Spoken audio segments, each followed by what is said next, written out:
So I was going to start this by saying I realized the other day that I did this thing, and the Lord said, no, you didn't realize. I showed it to you. I went, okay. So the Lord showed me this thing that I do, which is if a problem comes up or a situation comes up, the first thing I do is tense up. I mean, not like physically so much anymore. But, well, sometimes physically, sometimes, the back, the neck, not so much anymore. But I certainly do in my spirit. And I said, okay, all right, And I knew exactly, the root of that, where it was coming from, is, way back as I was being born. They didn't want a girl. And I probably tensed up. My impression is I tensed up coming through the birth canal, got stuck, and also my shoulders are very broad for a girl, and so back then they would break the collarbone, scrunch you up, and pull you out. That's how they did it. So that's what they did to me. So my first inclination is to tense up, mainly because I don't trust God enough that He is going to protect me from the people who don't like me being a girl or whatever they don't like about me. So I went through the whole thing of, okay, Lord, bring to death on the cross my sinful response of tensing up, and bring to life and resurrect me, trusting you more. So I'm going to say this morning, but I don't think it was this morning, it was yesterday.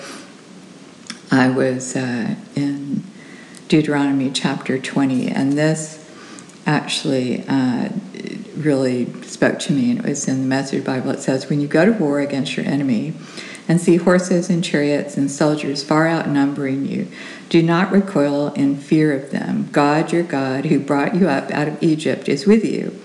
When the battle is about to begin, let the priest come forward and speak to the troops. He'll say, attention, Israel. In a few minutes, you're going to do battle with your enemies. Don't waver in resolve. Don't fear. Don't hesitate. Don't panic. God, your God, is right there with you, fighting with you against your enemies, fighting to win. And as it goes down, it says, okay, if you're wavering and you're afraid and you built a house, go home. Basically, if you're afraid, go home. And so I was like, okay, this is good. And so we have to remember, tensing up is, even though it's not, it's a sign, a manifestation of fear, not believing that God is going to be right there in it, partnering with you to fight for you, and not fight for you, help you fight, partner with you. And not only that, it says that He is fighting to win. The Lord doesn't fight battles. He's not going to help you fight battles that you're going to lose. So, in essence, what I'm trying to say is, look at where you tense up. And usually it's a root of a place where you've not fully trusted God, that He's going to be there in that situation and partnering with you to fight to win it, even though sometimes His strategies don't look like they're winning strategies, but they always are.